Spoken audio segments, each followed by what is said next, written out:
Hi, I'm Dave from Military Antiques Toronto, and today I'll show you some more items that we picked up that we thought I'd do another video on.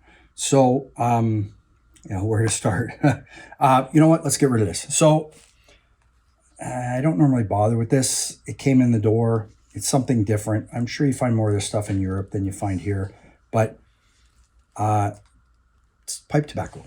And so what, right? Except that it's got the tag on still, which I will show you in a close-up. Hopefully you'll see it right there. There's a stamp there for it's German. It's a German World War II stamp. So it's got the eagle on and everything. So pipe tobacco, I assume it's pipe. It's still in there. Some of it's coming out all over me. So I guess I better put some tape on it. Oh, look right there. There you go. Pipe tobacco, or what's left of it. So there's that. That's one thing. It's got to get photoed and listed. I have no idea. Let's see. Where's it from? It's 50 grams. I can read that much. Bremen. Okay. Cool. So that's got to get photoed and listed and put up on the website. U.S. Air Force Bailout bottle. With the tube. Let's see. Actually, I didn't even unwrap this. Let's take a look.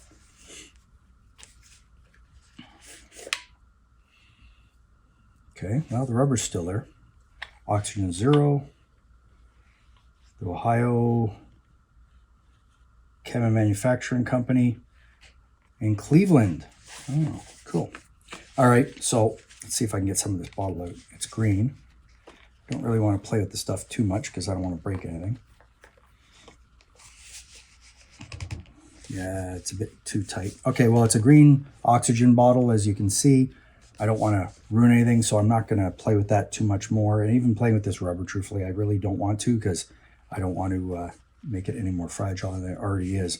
So from what I understand of these, depending how high you were up in the aircraft when you had to bail out, you had this.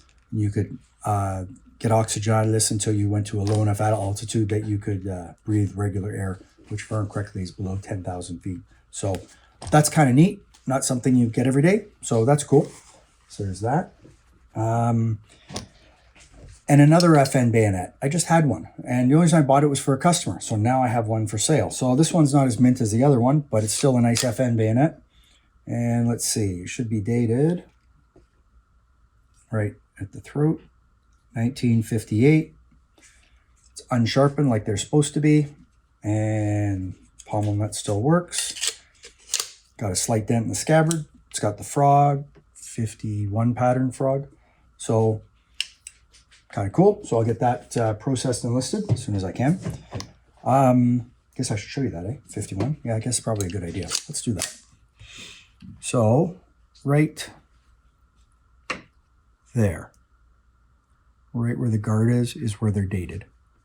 And if I remember correctly, there's two dates, 57 and 59, or 58 and 59, something like that, for the Canadian FNC1 bayonets specifically.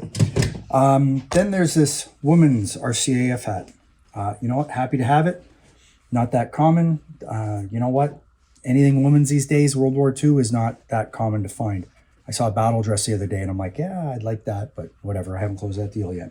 So, Seabroad, 1942, made by Eaton's. So that's nice. Size 7.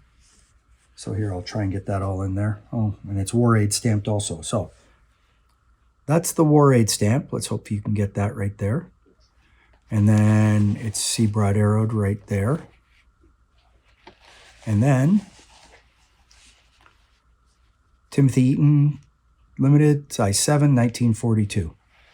With an RCAF cap badge on and the chin strap and RCAF little buttons. So that's a nice hat. So not that common.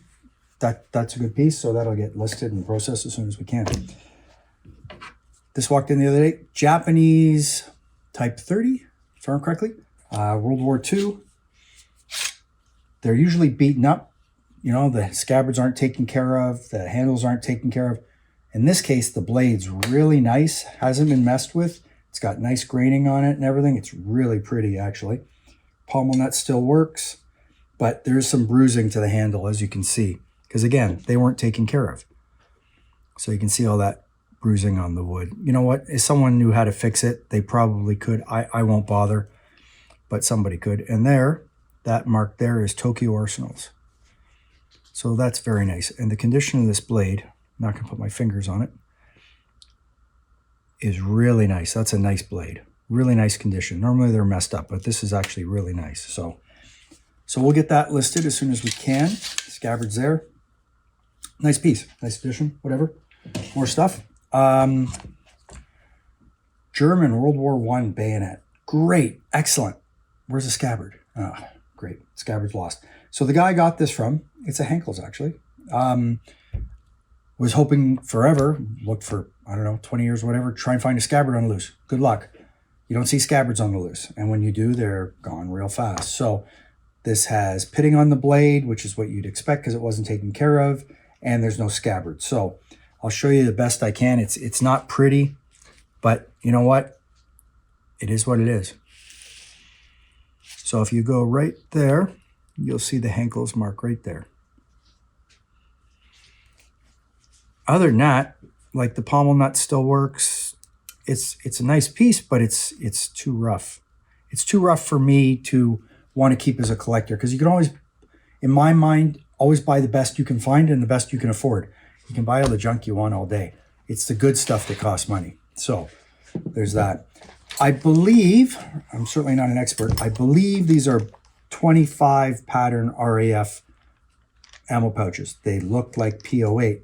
They're not P08 though, because the P08 ones are not like this. So I believe these are RAF 25 pattern. Of course, I have to go find a book in my office and confirm that. But at least they're left and right. A lot of times with the P08 kit, all you find is either, if it's left, if I remember correctly, you can never find the right mag pouches for the P08. But I think this is pattern 25. You can see the snap on the side here, which also tells me it's 25. There's a few things like that. So yeah, I believe this is 25 pattern, P25 pattern RAF. Slightly mismatched in color, but you know what? Try and find a pair. They're not that common. And if I'm wrong, let me know. I don't know everything. French gas mask. I'm not sure if this is civilian pattern or not. I believe it is just because it's a cardboard type container. So I believe this is, well, I know it's World War II, but I believe this is a civilian pattern. Let's put this off to the side here. So let's see. It's dated 38. It's got some markings here. No, it's dated 39. The lenses are still there. They're not broken yet. They're just a thin plastic. Let's see. 1938, 39 on the filter, as you can see right there. Hopefully you can see that. No other markings that I can see on there. And the mask, I don't want to mess with it too much. Yeah, it's there, but it's kind of brittle. Well, it's not that bad. I've had worse. Mark PT on the strap. I believe this is French civilian gas mask. Let's see. Yeah. So right there. I haven't looked this up yet. This is just off the top of my head. There you go. 1939. I think it's a size small because there's an S on it. So obviously size small. So let's put that back together and get that out of the way. Obviously with this stuff, you don't play with it too much, but some people do, but I can't, don't want to, don't like to. It's easier not to mess with the stuff. Then we have a Canadian gas mask. So let's see. There's a long hose and a short hose. This is a short hose. So this is, it's got someone's name on it from Castleman, Ontario. It's a Woods bag. It's dated 43. It's Seabroad arrowed. There's the guy's name. Whether this is, he just wanted to write his name on, I don't know, whatever. Some people do things. I don't get it. Then there's another thing is there's different vent holes at the bottom. 1, 2, and 3. So in this case, there's only one. Uh-oh, spooky. And then we have the gas mask. So this filter is made by General Steelworks, the McDonald plant in Toronto, dated 43. And then the mask itself is Seabroad arrowed and size normal, it says, and also dated 43.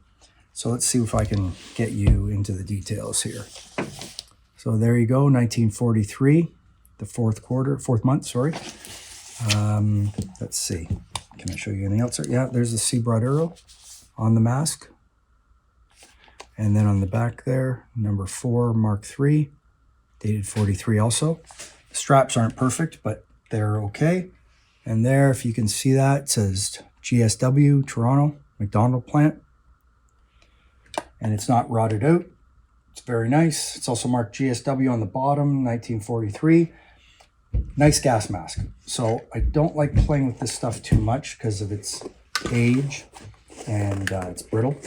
So let's put this back in here, if I can, without destroying it. Carefully inside. There you go. All right, so that's off to the side now. And then we have a few more things. So German sports armband. I gotta get that priced and put up on the website. No tag inside. It's machine embroidered right onto it. Very nice if you're into that type of thing. There you go. That's nice. Okay. And then Bandolier, Seabroad arrowed, 50 rounds, 303. So there's the Seabroad arrow. And there it says 303, 50 rounds, 1943. I don't think there's any marks on the other side. No.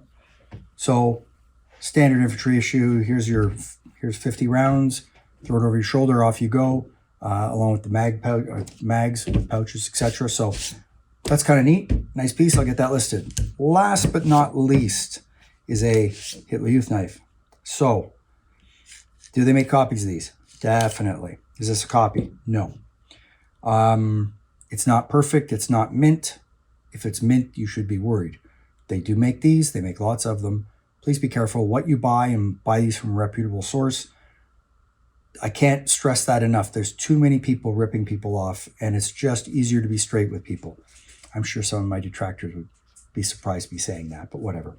So, in this case, there's no motto on the blade, which I understand is the later thing that they did. And there's an RZM mark right there. And it's RZM M7/66, which I'll have to look up. Truthfully, I don't remember which it is. And it's 40 dated right there. You got the leather buffer still there. And when you look at the other side, one of the giveaways on this, as my distant early warning system goes off, is that this here is not consistent with the triangle. So they can't get the detail in here right, in the red. And also, it's not the same on the lines here. So this, if this is all flowing together, then it's not right. But if this is like inconsistent, that's a good thing, just so you know. Then you get the scabbard. Problem with these is they're leather and people hang them and they get ruined. So that's nice. And it's maker marked right there. And that's about it. It says Splendid. Don't quote me on that. I'm sure I'll have to look that up and verify what it is. But it's a nice Hitler Youth dagger if you're into that type of stuff. So that'll get photoed and put up on the website as soon as we can later this week. Along with everything else I still got to get done this week, or next week. Anyways, thanks for looking. Follow me on YouTube, Facebook, Instagram. Check out the website. You know what? There's more stuff coming in every day. It's crazy. It's supposed to be quiet. It's the end of summer. I think somebody lied. Thanks for looking. Take care. Bye.